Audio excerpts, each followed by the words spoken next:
আসসালামু আলাইকুম এভরিওয়ান, চলে এলাম নতুন একটি ভিডিও নিয়ে। তো আজকে আমি আপনাদের সঙ্গে শেয়ার করব কলমদানি তৈরি করা। তো এর জন্য আমি প্রথমে মোটা বোর্ড নিয়েছি। তো এটা হচ্ছে টিস্যু পেপারের সঙ্গে পাওয়া যায়। তো সেটা একটা হচ্ছে আমি অর্ধেক করে কেটে নিয়েছি, আর একটা হচ্ছে আমি জাস্ট সামনে সুন্দর করে একটা শেপ দিয়েছি, হালকা একটু রাউন্ড করে নিয়েছি। আর নিচে দেওয়ার জন্য একটা মোটা একটা বোর্ড নিয়েছি। তো প্রথমে এটাকে আমি গাম দিয়ে বসাই দিলাম যেভাবে আমি সাজাতে চাই। তো আমি পাশাপাশি তিনটাকে রেখেছি, মাঝখানে বড়টা রেখেছি আর দুই সাইডে ছোটোটা। তো এটাকে কালার করার জন্য আমি অ্যাক্রিলিক কালার নিয়েছি আর তুলি।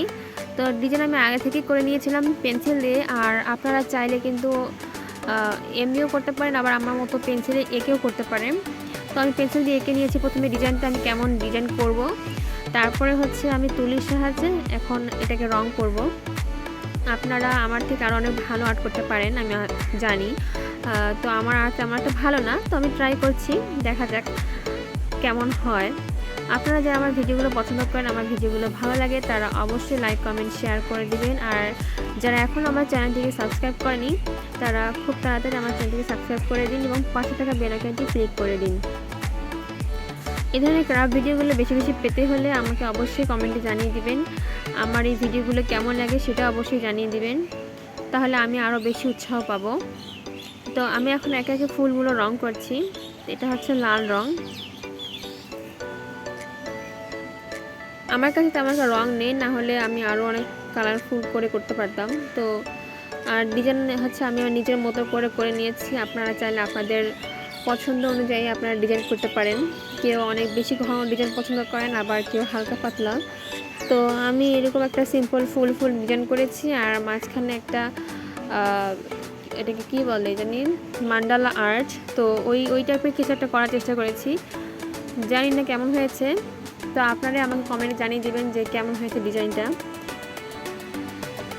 আসলে যে কোনো ডিজাইন আর্ট করার পর একরকম লাগে, আর যখন থেকে কালার করা হয়, পুরো কাজটা যখন কমপ্লিট হয়ে যায় তখন কিন্তু আরও বেশি সুন্দর লাগে। তো এখন ধীরে ধীরে দেখা যাচ্ছে আমার এটা আরও বেশি সুন্দর ফুটে উঠেছে।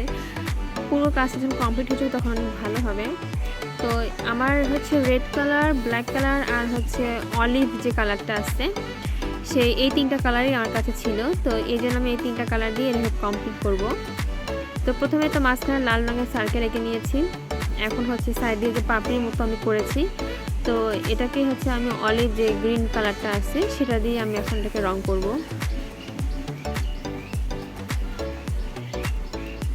তো দেখতে পাচ্ছেন আমার মাঝখানে যে অলিভ কালারের কাজ সেটা কমপ্লিট হয়ে গিয়েছে। এখন মাঝখানে এই যে দাগগুলো দেখা যাচ্ছে, এগুলো এখন আমি জাস্ট ব্ল্যাক কালার করে দিব, তাহলে বেশি ভালো লাগবে দেখতে, তাহলে কেমন ফাঁকা ফাঁকা লাগছে। আসলে যখন যে কোনো কাজ করতে গেলে আমি ডিজাইন খুঁজে পাই না, যে কী ডিজাইন দিব, কী আর্ট করবো, আমি এটাই খুঁজে পাই না। অথচ অন্য সময় থেকে অনেক মাথায় ডিজাইন চলে আসে। তো আমি অনলাইনেও দেখিনি, দেখলে হয়তো অনেক ভালো ভালো ডিজাইন পাইতাম। তো আমার নিজের মতোই হিবিজিবি আর্ট করে রাখছি।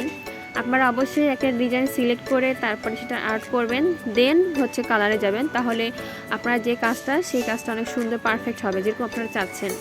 আমার মতো আবার আন্দাজে বসিয়ে পড়েন না যে আর্ট মাথায় ডিজাইন নেই অথচ হুদে আর্ট করতে বসছেন, তাহলে কিন্তু এরকমই হবে, খুব একটা ভালো হবে না। তারপরেও আমি যতটা ভেবেছিলাম খারাপ হবে, ততটা খারাপ হয়নি। মনে হচ্ছে মোটামুটি ভালো একটা ডিজাইন হয়েছে আর কি, খুব একটা খারাপ না, চলে আর কি। তো আপনাদের কাছে কেমন লাগে, আমার এই ডিজাইনটা কেমন লেগেছে সেটা অবশ্যই জানিয়ে দেবেন কমেন্টে। যদি এখনও পুরোপুরি কাজটা কমপ্লিট হয়নি, তো পুরো কাজটা দেখতে থাকুন। আমি কিন্তু পেছন যে সাইডটা আছে, পেছন সাইডে কিন্তু আমি কোনো ডিজাইন করিনি, কোনো কালার করবো না পেছন সাইডে, কারণ ওটাতে দেখা যাবে না। জাস্ট সামনের পার্টটুকু আমি আর্ট করেছি, আর সামনের পার্টটুকুই করবো। তো এই তো পুরো কাজটা আমার কমপ্লিট হয়ে গেছে। এখন কেমন লাগছে দেখতে অবশ্যই কমেন্টে জানিয়ে দিবেন। আল্লাহ হাফেজ।